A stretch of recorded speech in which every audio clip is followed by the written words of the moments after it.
ಸೋಮನಾಥ ದೇಗುಲ ಉದ್ಘಾಟನೆ ಬಗ್ಗೆ ಹೇಳ್ತೀನಿ.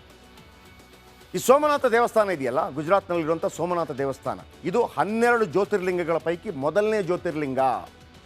ಇದು ಉದ್ಘಾಟನೆಗೂ ಮುನ್ನ ಅದ್ಧೂರಿಯಾಗಿ ನಿರ್ಮಾಣವಾದಂಥ ದೇವಸ್ಥಾನ. ಅಂದಿನ ರಾಷ್ಟ್ರಪತಿ ರಾಜೇಂದ್ರ ಪ್ರಸಾದ್ ಅದಕ್ಕೆ ಪೂಜೆಯನ್ನು ಮಾಡ್ತಾರೆ. ನೋಡಿ, ಅವತ್ತು ಅಂದಿನ ರಾಷ್ಟ್ರಪತಿಗಳು, ಇದು 1951ರ ಚಿತ್ರ. ದೇವಸ್ಥಾನ ಯಾವುದು ಗೊತ್ತಾ?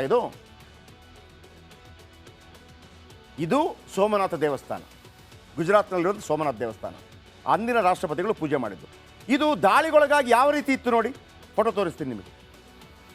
17 ಬಾರಿ ದಾಳಿಗೊಳಗಾಗಿ ಮೊಹಮ್ಮದ್ ಗಜ್ನಿ, ಅಲ್ಲಾವುದ್ದೀನ್ ಖಿಲ್ಜಿ, ಔರಂಗಜೇಬ್ ಇವರಿಂದ ದಾಳಿಗೊಳಗಾಗಿ ಆ ದೇವಸ್ಥಾನ ಯಾವ ರೀತಿ ಇತ್ತು ತೋರಿಸ್ತೀನಿ ಮೊದಲು.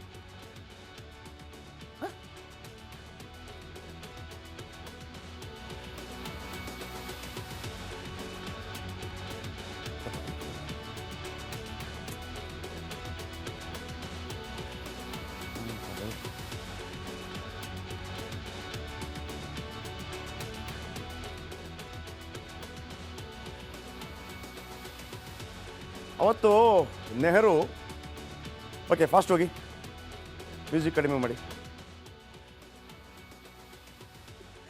ಈ ದೇವಸ್ಥಾನ 17 ಬಾರಿ ಅಟ್ಯಾಕಿಗೆ ಗುರಿಯಾದಾಗ ಆ ದೇವಸ್ಥಾನವನ್ನು ಪುನರ್ನಿರ್ಮಾಣ ಮಾಡಬೇಕು ಅಂಥೇಳಿ ಭಾಳ ಮುಖ್ಯವಾಗಿ ಪಟೇಲರು ಆಸೆ ಪಡ್ತಾರೆ. ಆದರೆ ಸೋಮನಾಥ ದೇಗುಲದ ಮೇಲೆ ಅವರಿಗೆ ಅಪಾರವಾದ ಪ್ರೀತಿ ಇರುತ್ತೆ. ಮಂದಿರ ಪುನರ್ನಿರ್ಮಾಣದ ಬಗ್ಗೆ ತೀವ್ರ ಆಸಕ್ತಿಯನ್ನು ವಹಿಸ್ತಾರೆ. ಗಾಂಧಿ ಜೊತೆ ಚರ್ಚೆ ಮಾಡ್ತಾರೆ ವಲ್ಲಭಭಾಯ್ ಪಟೇಲ್. ಆಗ ಗಾಂಧಿ ಹೇಳ್ತಾರೆ, ಕೇಂದ್ರ ಹಣ ನೀಡಬಾರ್ದು, ಸರ್ಕಾರ ಕೊಡಬಾರ್ದು, ಜನಗಳೆಲ್ಲ ಸೇರಿ ನೀವು ದೇಣಿಗೆ ಸಂಗ್ರಹಿಸಿ ದೇವಸ್ಥಾನ ಮಾಡೋದಿದ್ರೆ ಮಾಡಬಹುದು. ಆಗ ಪಟೇಲರು ಅದಕ್ಕೆ ಒಪ್ಕೋತಾರೆ. ಎನ್ ಗಾಡ್ಗಿಲ್ ನೇತೃತ್ವದಲ್ಲಿ ದೊಡ್ಡ ಮಟ್ಟದಲ್ಲಿ ಶುರುವಾಗುತ್ತೆ ಕೆಲಸ. ಜ್ಯೋತಿರ್ಲಿಂಗದ ಪ್ರತಿಷ್ಠಾಪನೆ ಕೂಡ ಆಗತ್ತೆ. ಅದೊಂದು ಯೋಜನೆಯ ಭಾಗ, ಜ್ಯೋತಿರ್ಲಿಂಗ ಪ್ರತಿಷ್ಠಾಪನೆ ಮಾಡೋದು. ನಮ್ಮ ಮೊದಲನೇ ಜ್ಯೋತಿರ್ಲಿಂಗ ಅದು, 12 ಜ್ಯೋತಿರ್ಲಿಂಗಗಳ ಪೈಕಿ. 1950ರಲ್ಲಿ ಪಟೇಲರು ನಿಧನ ಹೊಂದ್ತಾರೆ. ಆ ನಂತರ ಕೆ ಮುನ್ಷಿ ಅವರು ಅದರ ಮೇಲ್ವಿಚಾರಣೆಯನ್ನು ನೋಡ್ಕೋತಾರೆ. ಆಗ ಜವಾಹರ್ಲಾಲ್ ನೆಹರು ಅವರು ಪ್ರಥಮ ಪ್ರಧಾನಿಯಾಗಿರ್ತಾರೆ. ದೇವಸ್ಥಾನ ಪುನರ್ಸ್ಥಾಪನೆ ನನಗೆ ಇಷ್ಟವಿಲ್ಲ, ಇದು ಹಿಂದೂ ಪುನರುಜ್ಜೀವನ ಅಂತ ಪ್ರಧಾನಿ ನೆಹರು ಹೇಳಿದ್ರಂತೆ. ಮತ್ತು ನಾನು ಹೋಗೋದಿಲ್ಲ, ನಾನು ಉದ್ಘಾಟನೆಗೆ ಬರೋದಿಲ್ಲ. ಡಾಕ್ಟರ್ ಬಾಬು ರಾಜೇಂದ್ರ ಪ್ರಸಾದ್ ಅವರು ಕೂಡ, ರಾಷ್ಟ್ರಪತಿಗಳು ಕೂಡ ಹೋಗಬಾರ್ದು ಅಂತ ತಾಕೀತು ಮಾಡಿದರು. ಆದರೆ ಡಾಕ್ಟರ್ ಬಾಬು ರಾಜೇಂದ್ರ ಪ್ರಸಾದ್ ಸುಮ್ಮನೆ ನಿಲ್ಲಿಲ್ಲ, ಅವರು ಹೋಗ್ತಾರೆ. ಆ ಫೋಟೋವೇ ಅಲ್ಲಿರುವಂಥದ್ದು. 1951ರಲ್ಲಿ